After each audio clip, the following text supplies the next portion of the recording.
음성을 내가 들으니 사랑하는 말일세.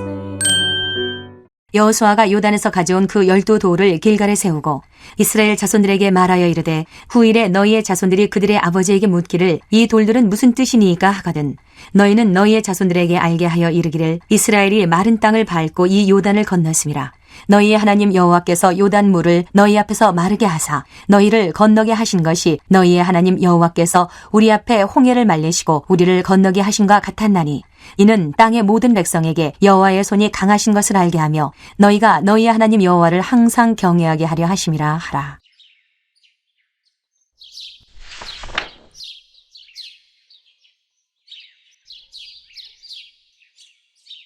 오늘 성경에는 요단강에 12개의 돌이 나옵니다. 그런데 성경을 자세히 보게 되어지면 이 12개의 돌들이 두 가지가 있다는 것을 알 수가 있습니다. 하나는 요단강 바닥에 세워놓은 12개의 돌이고 다른 하나는 우리가 아는 그 요단강 바닥에서 또 건져내어서 저 길갈까지 굴려간 12개의 돌이 있는 거야. 이 두 부류의 12개의 돌, 이것이 의미하는 바가 무엇인지 살펴보면서 은혜를 나누도록 하겠습니다. 그렇다면 우리들에게 요단강의 12개의 돌은 어떤 의미가 있을까요? 그 첫 번째 돌은 요단 강바닥에 세워진 돌인데 이 돌의 의미는 무엇일까요? 첫 번째로 한번 따라하겠습니다. 내가 죽었다는 것입니다. 9절 말씀인데요. 같이 한번 읽어볼까요? 시작. 여호수아가 또 요단 가운데 곧 언약궤를 맨 제사장들의 발이 선 곳에 돌 12를 세웠더니 오늘까지 거기에 있더라. 아멘. 모세 선생님이 죽음 후에 이스라엘의 지도자가 된 여호수아, 너무나 사명이 무겁고 힘들어서 두려워떨고 있었던 이 여호수아에게 내려졌던 하나님의 첫 번째 명령은 바로 이스라엘 백성들을 이끌고 요단강을 건너가라는 것이었습니다.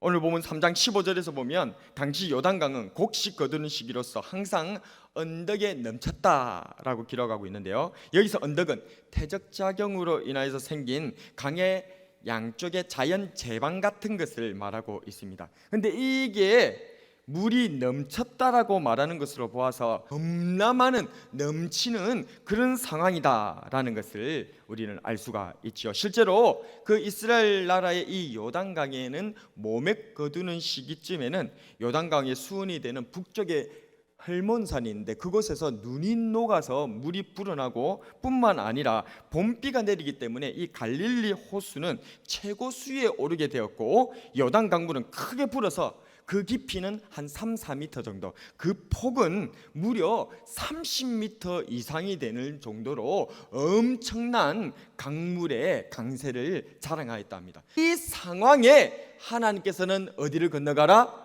여호수아 장군에게 명령하기를 첫 번째 사명으로 이 요단강을 건너가라는 거예요. 예레미야 12장 5절에 보면 만일 네가 보행자와 함께 달려도 피곤하면 어찌 너희 말과 경주하겠느냐? 네가 평안한 땅에서는 무사하려니와 요단 강물이 넘칠 때에는 어찌하겠느냐? 지금 예레미야 선지자가 이 요단 강물이 넘치는 것을 무엇으로 표현하고 있는 것입니까? 바로 인간이 극복할 수 없는 위기와 죽음이라는 그러한 상징으로 요단 강물이 넘치고 있는 부분을 언급하고 있다는 것입니다. 그렇습니다. 지금 이 모맥 거두는 시기에 요단 강물이 창이라해서 넘치고 있는 이런 상황에 거기를 뛰어들어간다. 그것은 불가능을 향하여서 뛰어들어가는 것이고 죽음의 길로 뛰어들어가는 것이었다는 것입니다. 그렇습니다. 요단강은 내가 죽는 곳입니다. 세상 앞에서 두려워하는 내가 죽고 죄악된 이 세상 가운데 살던 내가 죽고 세상과 하나님 사이에 머뭇거리고 있는 내가 죽는 곳이 요단강인 줄로 믿으시기를 바랍니다. 요단강의 이 12대의 돌은 무슨 의미가 있을까요? 강바닥에서 건져내어 길갈까지 옮겨놓은 12돌의 의미에 대해서 살펴보는데요. 두 번째로 한번 따라하겠습니다. 내가 부활했다는 것입니다. 8절 말씀 같이 한번 읽어보겠습니다. 시작. 이스라엘 자손들이 여호수아가 명령한 대로 행하되 여호와께서 여호수아에게 이르신 대로 이스라엘 자손들의 지파의 수를 따라 요단 가운데서 돌 12를 택하여 자기들이 유숙할 곳으로 가져다가 거기에 두었더라. 아멘. 앞에서 요단강 바닥으로 12개의 돌을 옮겨 놓았던 이 이스라엘들에게 이번에는 이스라엘 자손들의 지파의 수를 따라 요단강 바닥에서 12개의 돌을 택하여서 가져오도록 명령합니다. 이 명령이 떨어지자마자 아마도 12개의 지파 대표들은 서로 더 크고 훌륭해 보이는 돌을 저마다 경쟁하듯이 가져오지 않았겠습니까? 그렇게 땀을 뻘뻘 흘리며 영차 해가지고 탁 갖고 왔었을 때 서로 같이 박수를 치면서 환호를 하면서 와, 우리가 가져왔다. 여호수아 장군이 얘기합니다. 자, 이제 그 돌 가지고 10km 떨어지는 길가까지 갖고 가자.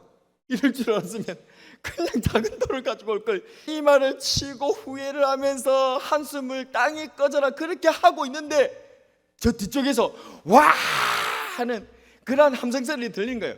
마지막 지파가 어마어마하게 큰 돌을 갖다가 갖고 오고 있네. 이 사실도 모르고. 이건 결코 우스갯소리가 아닙니다.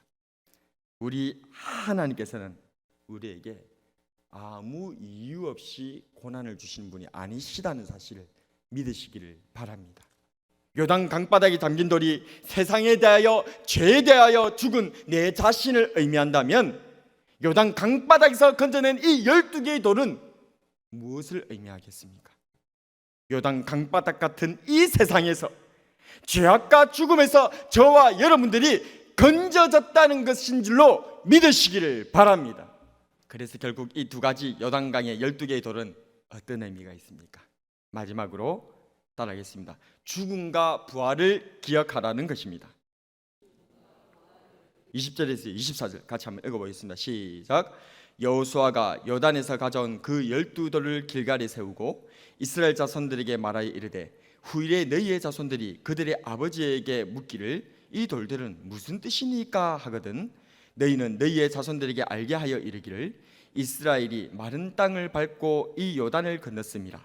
너희의 하나님 여호와께서 요단물을 너희 앞에서 마르게 하사 너희를 건너게 하신 것이 너희의 하나님 여호와께서 우리 앞에 홍해를 말리시고 우리를 건너게 하신가 같았나니 이는 땅의 모든 백성에게 여호와의 손이 강하신 것을 알게 하며 너희가 너희의 하나님 여호와를 항상 경외하게 하려 하심이라 하라.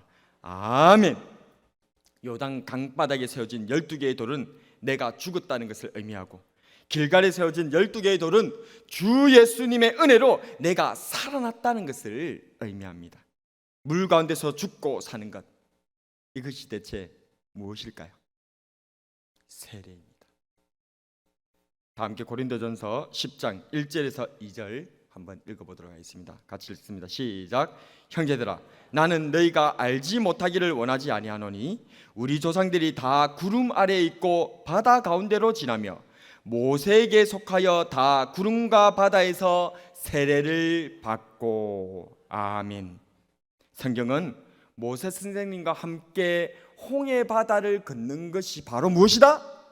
세례다라고 말씀하고 있습니다. 그리고 또 오늘 이 여호수아 장군들과 이스라엘 백성들이 요단강을 걷는 것이 과거에 모세 선생님과 함께 이스라엘 백성들이 홍해를 가는 것과 같다라고 하는 것으로 말미암아 이 요단강을 건너는 것도 뭐란 말입니까? 세례다 그 말입니다. 실제로 여호수아 이 일 이후에 5장 2절에 보면 이 길갈에 간 이스라엘 백성들은 할례를 합니다. 바로 세례를 의미하는 그 할례. 그렇습니다. 홍해를 건넌다는 것은 죄악된 세상을 상징하는 애굽에서 살던 노예의 삶은 죽고 하나님만 의지하는 하나님 백성으로서의 삶으로 다시 살아간다는 것이었던 것입니다. 이제 그 모세 선생님을 이어 이 젊은 여호수아와 함께 하나님께서는 요단강을 건너게 하셨습니다. 40년 광야에서의 불순종을 저 요단 강바닥에 묻어버리고 다시금 하나님만을 의지하는 하나님 백성으로서 다시 살아가라고 이 요단강에서 죽고 또 요단강에서 다시 사는 세례를 베풀었던 것입니다. 이 홍해 바다의 물과 요단강의 물은 모두 예수님의 십자가의 보혈을 상징하고 있습니다. 에베소서 5장 25절에서 26절에 남편들아 아내 사랑하기를 그리스도께서 교회를 사랑하시고 그 교회를 위하여 자신을 주신같이 하라. 이는 곧 물로 씻어 말씀으로 깨끗하게 하사 거룩하게 하시고. 예수님의 십자가의 보혈이 물로 교회를 씻어내는 것과 같다라고 표현하고 있는 것입니다. 그게 바로 세례의 그 물의 정체가 예수님의 보혈이라는 것이죠. 뿐만 아니라 요한 1서 5장 6절에서 8절에서는 이는 물과 피로 임하신 이시니 곧 예수 그리스도시라. 물로만 아니요 물과 피로 임하셨고 증언하는 이는 성령이시니 성령은 진리니라. 증언한 이가 셋이니 성령과 물과 피라. 또한 이 셋은 합하여 하나이니라. 아멘. 이처럼 성령과 물과 피가 다 그리스도 예수님의 희생 안에서 다시금 살아난 우리들을 증언하고 있다라고 말씀하고 있다 그 말입니다. 그러므로 이 세례의 그 물의 정체는 우리 구주 예수 그리스도께서 우리를 살리기 위하여서 죽으신 그 보혈의 피였고, 그 보혈의 피 안에서 우리는 다시금 주님께서 부활하신 것처럼 우리도 또한 부활하는 놀란 희망과 은혜 가운데 살아가게 되는 줄로 믿습니다. 말씀을 정리하겠습니다. 과거 모세 선생님을 따라 나온 이스라엘 백성들은 홍해를 가르시는 놀란 하나님을 보았습니다. 젊은 리더 여호수아를 따르는 이스라엘 백성들은 요단을 막으시는 놀란 하나님을 보았습니다. 이제 오늘날 우리 언양교회는 무엇을 보려 하십니까? 혹시 모세 같은 지도자가 있기를 바라십니까? 여호수아 같은 강력한 장군과 같은 리더십을 원하고 계십니까? 아닙니다. 모세도 아니고 여호수아도 아닙니다.